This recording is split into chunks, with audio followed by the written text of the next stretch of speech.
Det liksom et av to strekk som litt skrekk for folk som ferdes på vestkysten. Hei, hei. Er du klar? Jeg klar. Det ikke noe farlige greier, men jeg veldig glad vi ikke var her under Floris. Det enig. Ja, da tror jeg det var helt vilt her. Men det altså et åpent strekk med veldig mange skjær som gjør ikke bare manøvreringen litt sånn nøyaktig, men også sjøen veldig masete. For når det kommer fra dypt vann og opp og masse vann skal presses inn over grunne områder og skjær, så blir det rotete. Mer rotete enn vinden skulle tilsi, og sånn det stort sett alltid her. Sikkert helt vindstille da, for da forholder vannet seg roligere der ute. Men som dere ser nå, tror jeg, så det enormt mye skjær som det plasker og spruter rundt.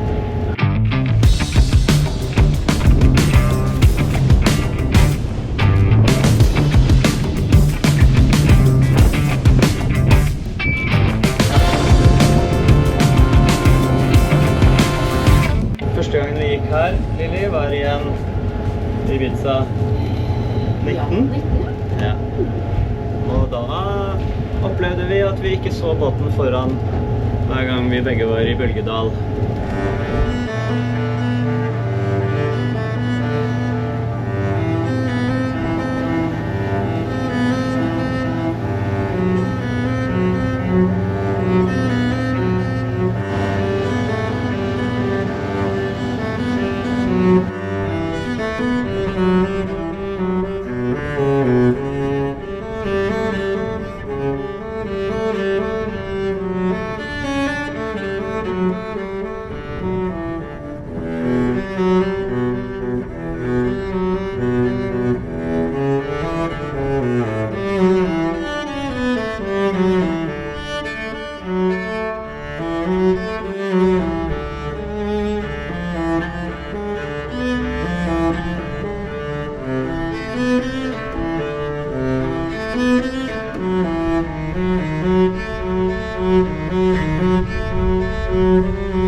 Da var humperne gjort undan. Ja, det gikk fint. Men det litt skremmende første gangen man kommer der, og det som vel de fleste har bakerst i hodet hva skjer hvis motoren stopper her? Og det jo ikke noe drømmescenarie. Men hva hadde du gjort? Jeg hadde kastet drikk. Ja. Eller her i denne båten så måtte jeg tatt ankre da. Ja. Litt på ankeret. Rask som tusen. Hva hadde du gjort? Nei, jeg stod og tenkte på det, og jeg tror nok at sannsynlig... Så der snakker vi om skumle ting, så blir man skvetten. Sannsynligheten for at to motorer gir seg jo liten, men det kan jo skje noe som gjør at det tilfellet, og da hadde nok jeg også gått for ankeret. Selv om det blir tøft både for båten og for de som ombord. Men alternativet jo verre, for du driver ikke ut fra land hvis du først får motorstopp på det smaleste. Da vel kanskje fjellveggen. Fjellveggen vinner. Men bank i bordet. Det viktige å vedlikeholde og sjekke fremdriften. Pass på å sørge for at det i god stand, sånn at du slipper sånne utfordringer. Og sørg for å ha noe på diesel- eller bensintanken din som gjør at drivstoffet holder seg rent og ikke tetter igjen filtret og så videre.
Eller unnskyld, gula humpen? Gula humpen kommer opp, og da må vi gjøre litt kaffe. Ja. Ja. Det betyr at vi har passert Grebbestad og på vei over Gula humpen inn til Hafstensund.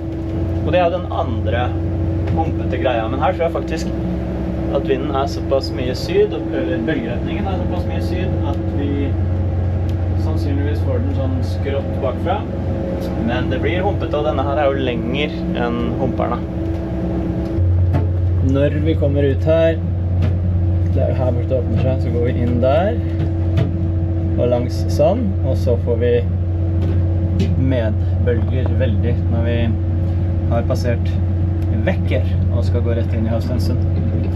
Så veldig langt det ikke, altså. Men vi skal legge ut her i litt høyere hastighet enn vi har gått så langt. Nå ligger vi i 8 knop. Tenker vi skal prøve på 10-12 og se om det blir litt grann annerledes da. Noen ganger så blir det mer stabilt, andre ganger blir det mer mas. Man må alltid føye seg etter sjøen og optimalisere fartøyet ut fra forholdene. Da prøver vi oss på 10-11 knop, og så ser vi hvordan det blir. Vi runder hjørnet på Fiskholmen her nå, og så får vi vite hvordan det blir.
Eller hva den heter, den store steinen der.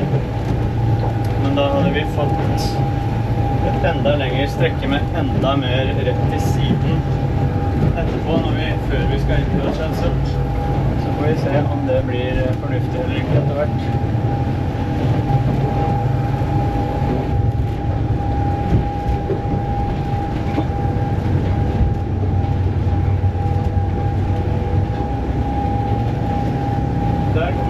Som markerer at alt over, for da det å legge opp, jeg vet ikke hvor mange grader, men 30, 40, nei 50 grader, 60 grader kanskje til og med, og kjøre inn Hafstensund. Da blir det Riksjø.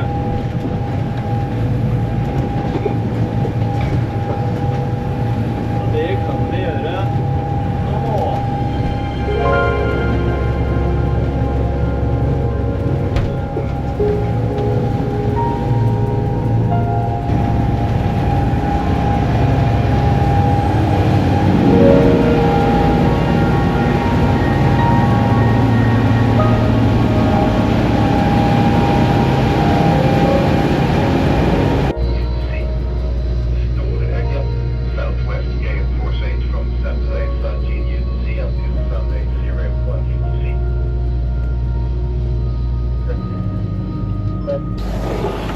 For vi jo i Hafstensund.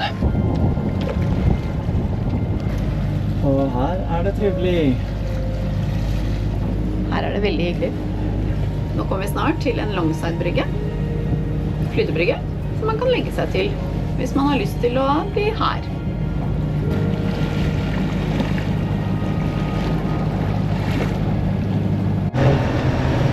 Har vi startet på Kosterfjord? Ja, det har vi. Ut fra Resse. Ut i sydenden av Kosterfjord. Og her kjører vi oppover først til klippegrunnen av Nordmerket der, for å få bølgene i bøven. Og så fortsetter vi et stykke til vi en tredjedel ut i Kosterfjorden, og så bikker vi rundt og går nordover, sånn at vi får mest mulig bakfra. Så slipper vi lange strekk med sidebølger. Dette jo sidebølger dette også, men nå går vi i hvert fall mot det. Ikke på tvers av det. Eller hva blir det? Langs av det. Svartskjæren. Det sånn skrekkfilmskjær. Den så dere sikkert. Ja. Der bygger det seg opp på grunn av klippegrunnen.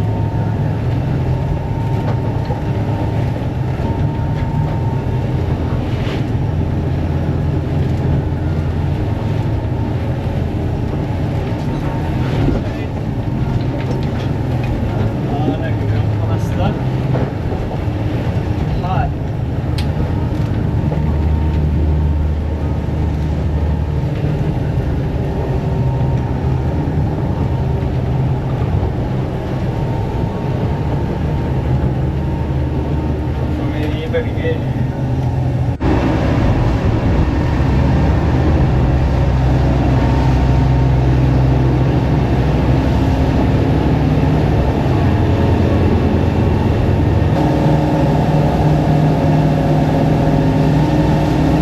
Nå vi på høyde med Koster og Ekenes. Hurra. Det var vel et av de stedene vi rapporterte fra først. Torsdag 10. juli, 4 uker siden. Da startet ferien. Nå slutter ferien.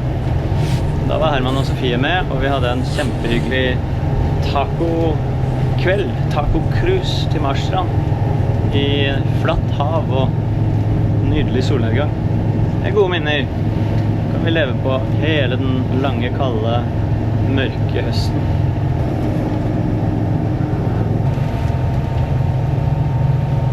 Nå vi ytterst i løperen. Ja. Nå det Fredrikstad farvann.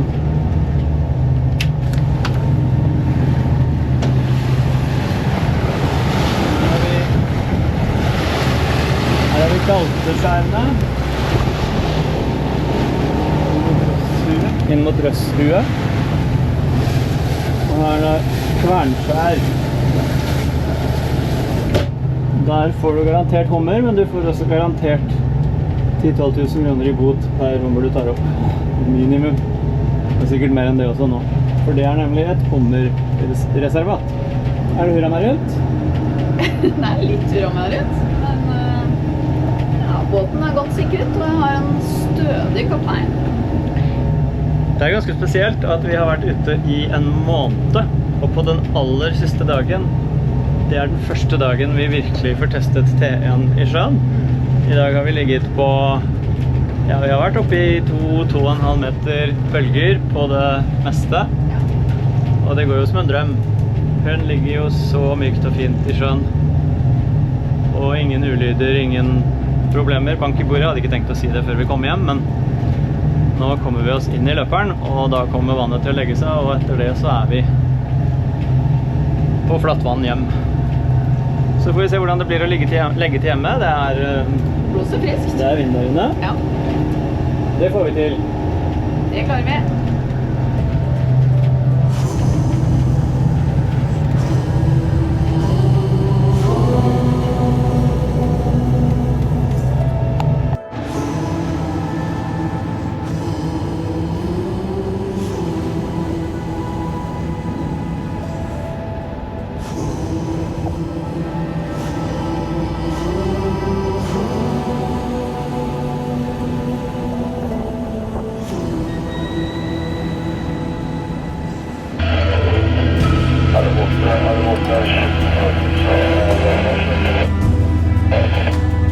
Nå begynner det å nærme seg for alvor. Vi 0,9 nautiske mil fra brygga vår.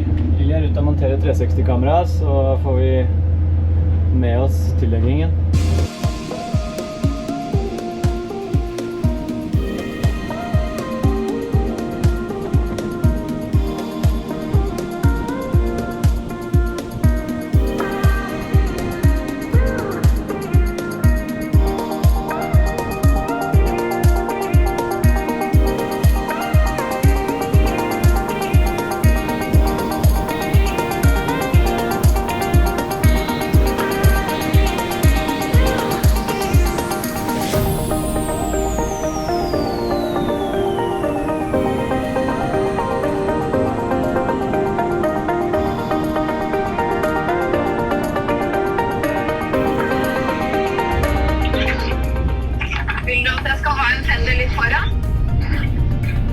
foran hvor da, vennen? Der vinduet slutter liksom. Med tanke på ekstra på brygga? Ja. Ja, så det du mener er riktig, gjør vi. Jeg husker ikke hvor langt båten går. Nei. Det var den jeg lurte. Ja. Det er bedre å ha en fender for mye og en for lite.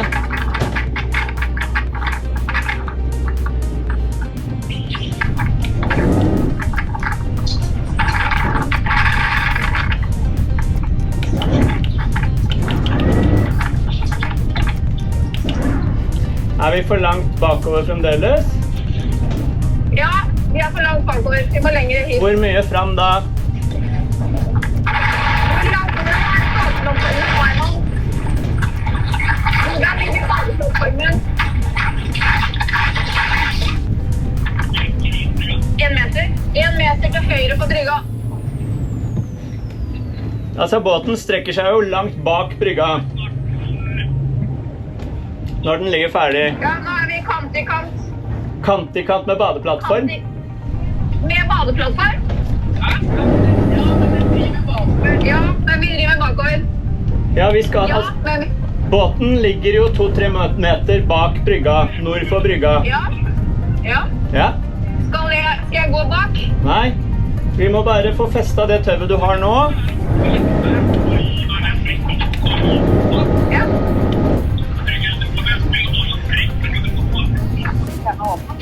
Ja, dere. Det var jo litt hektisk. Men nå er vi her. Og ting ser bra ut. Så da tror jeg vi sier manøvreringsmessig er ferien nå over. Og så kommer det sikkert en oppsummering ganske straks. Sunshine! Vi er hjemme. Vi er hjemme, ferdig fortøyd. Ja. For storm. Nå begynner det å løye av når vi er ferdige. Ja, det var litt hektisk å få lagt til, for det var veldig mye driv i vannet her. Ja. Men vi har så flinke barn. Ja, flinke folk overalt, vi. Ja, barn med kompiser. Ja. Helt nydelig. Tusen takk for turen. Det var så fint. Du er topp. Det er du også. Og du som har sett på oss. Men husk, til sjøs fortsetter utover høsten, selvfølgelig. Vi skal ha mye spennende, håper du har lyst til å bli med på det. Og husk å like og abonnere. Og takk for turen. Tusen takk. Bli med videre da. Ha det.